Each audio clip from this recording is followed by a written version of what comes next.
আসসালামু আলাইকুম। বেলফুড উইথ সাজনা চ্যানেলে আপনাদেরকে আরও একবার স্বাগত জানাই। তো আজকে নিয়ে আসছি, এই যে দেখুন, একেবারে ফ্রেশ তরতাজা দেশি কাঁকরোল। আর আজকে কাঁকরোলের খুব মজাদার একটা রেসিপি আপনাদের সাথে শেয়ার করব। তো যাই হোক, সম্পূর্ণ ভিডিও জুড়ে আপনারা আমার সাথে থাকুন। তো চলুন শুরু করা যাক। এই যে দেখুন, কাঁকরোলগুলো কিন্তু একেবারেই ফ্রেশ আর দেশি কাঁকরোল যেগুলোকে বলে। কাঁকরোল তো অনেকভাবে খাওয়া যায়, তবে আজকে আমি সম্পূর্ণ নতুন একটা রেসিপি শেয়ার করব। যদিও নতুন না, তবে অনেকটা মজাদার কাঁকরোলের একটা রেসিপি শেয়ার করব।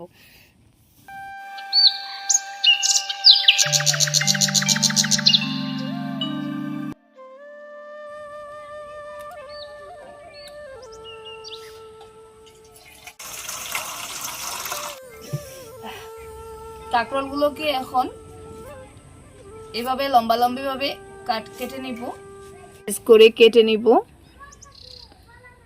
মানে একটাকে দুই ভাগ করে।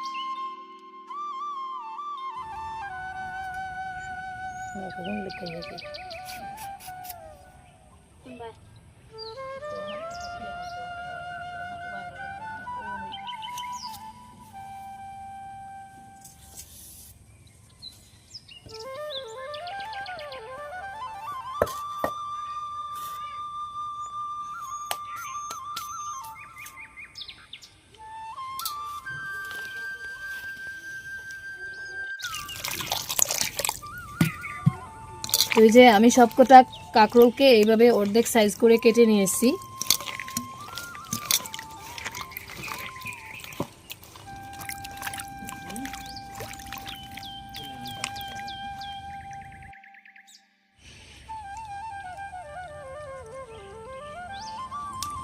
কাঁকরোলগুলোকে সুন্দর করে ধুয়ে উঠিয়ে নিচ্ছি।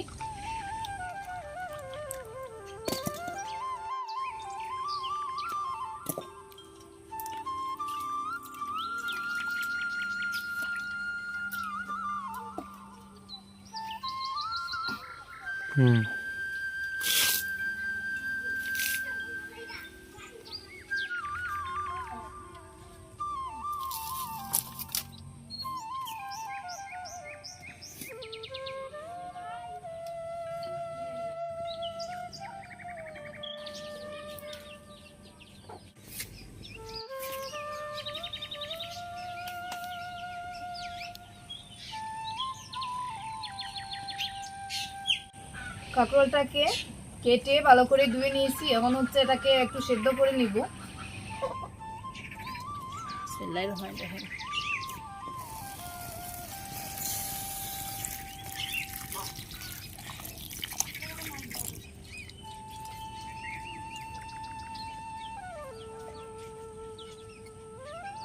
পানিতে একটু হলুদ আর লবণ দিয়ে দিচ্ছি, একটু হলুদের গুঁড়া আর একটু লবণ।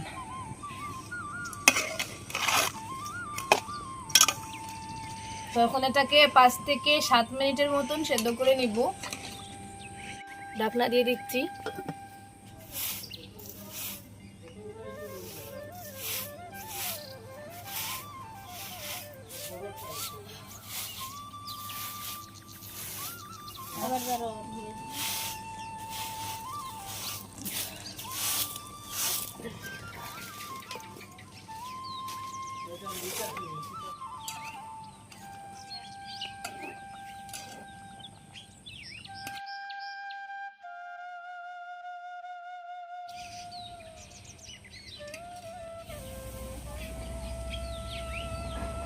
কাঁকরোলগুলো সেদ্ধ হয়ে গেছে, আর সেদ্ধ করা লাগবে না। এখন আমি পাতিলটাকে নামিয়ে নিচ্ছি।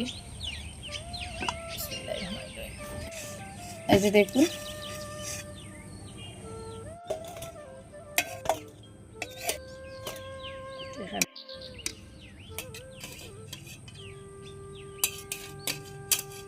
খুব বেশি গরম আর আমার হাতে সময় একটু কম, তো ন্যাচারাল ভাবে এটাকে ঠান্ডা করতে অনেকটা সময় লাগবে। আমি একটু ঠান্ডা পানি দিয়ে দিয়েছি, তাড়াতাড়ি ঠান্ডা হয়ে যাবে।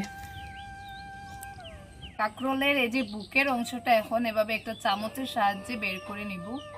কাঁকরোলের বুকের মধ্যে এই যে নরম অংশটা, ওটা এইভাবে একটা চামচের সাহায্যে বের করে নিচ্ছি। এই যে দেখুন, আর বাইরের এই যে খোসাটাকে এখানে রেখে দিচ্ছি। গীতা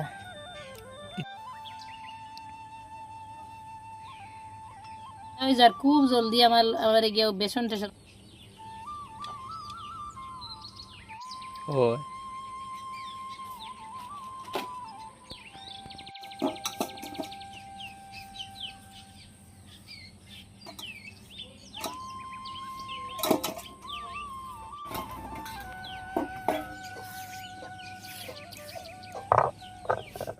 এখানে কাঁকরোলের ভেতর থেকে কাঁকরোলের যে বুকের অংশটা বের করছি, ওটা এখন আমি বাকি কিছু কাঁচা মশলা দিয়ে পাটায় বেজে নিব।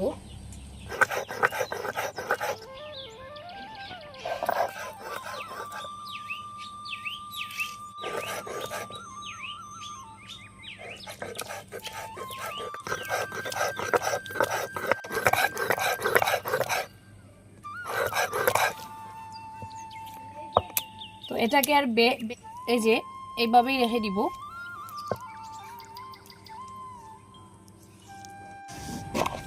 তো এই যে কাঁকরোলের ভেতরের অংশটা আমি পাটায় বেটে নিয়েছি, সেই সাথে কাঁচামরিচ দিছি আর পেঁয়াজ রসুন দিছি। পেঁয়াজ দিয়ে দিচ্ছি হলুদের গুঁড়া, মরিচের গুঁড়া, ধনিয়ার গুঁড়া, দিয়ে দিচ্ছি লবণ।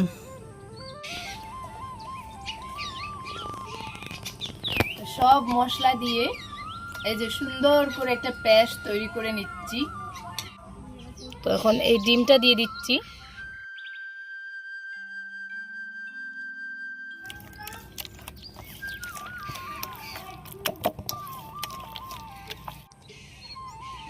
তো এখানে কাঁকরোলের যে বাইরের অংশটা রাখছিলাম, ওটার মধ্যে এখন এই পুরগুলো আস্তে আস্তে এরকম করে দিয়ে দিব।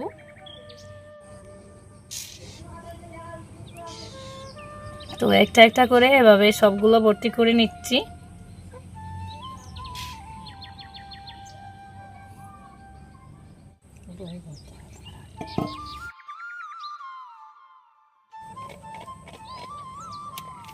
মরিচের গুঁড়া, হলুদের গুঁড়া, ধনিয়ার গুঁড়া, লবণ।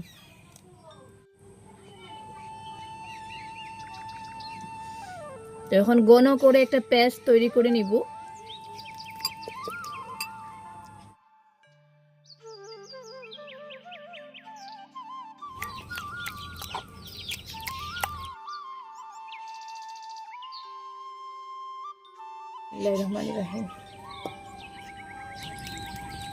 দিয়ে দিচ্ছি সাদা তেল।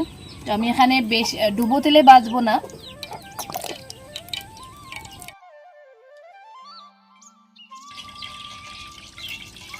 এখন পূর্ববর্তী কাঁকরোলটাকে নিয়ে এভাবে এই যে বেসনের তৈরি পেস্টটাতে ডুবিয়ে নিব। এই যে দেখুন,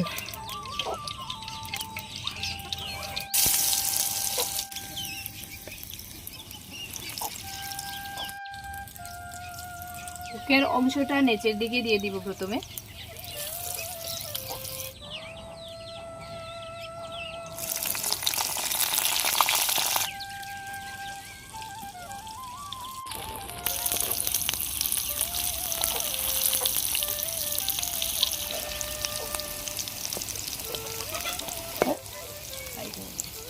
তো এগুলো আমি বেসন দিয়ে বেজে আপনাদেরকে দেখালাম। এটা বেসন ছাড়াও আর কি, বেসনের পেস্টে না ডুবিয়েও ভাজা যায়। তো আমি দুইভাবেই আপনাদেরকে করে দেখাবো। ভাতের সাথে কিন্তু বেসন ছাড়া যেটা, ওটা বেশি ভালো মানায়। তো ওগুলো এখন উল্টে পাল্টে দুই সাইডটা ভালো করে বেজে নিচ্ছি।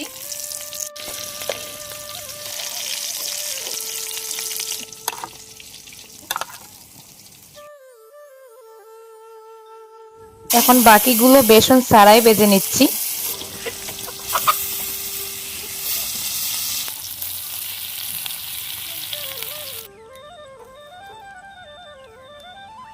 আমার এখানে কিছু বাঁশের লাঠি ছিল যেগুলো থেকে পিঁপড়া বের হয়েছে, আশপাশে পিঁপড়া দেখতে পাচ্ছেন।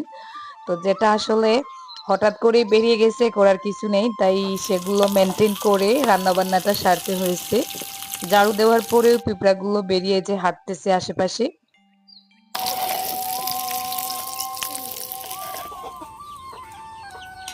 এগুলো বেসন ছাড়া করেছি, আর ওগুলো বেসন দিয়ে করেছিলাম, তাই ওগুলো যে স্ন্যাক্সের মতন হয়ে গেছে। আপনাদের মূল্যবান সময় ব্যয় করে আমার ভিডিওটা দেখার জন্য অসংখ্য অসংখ্য ধন্যবাদ।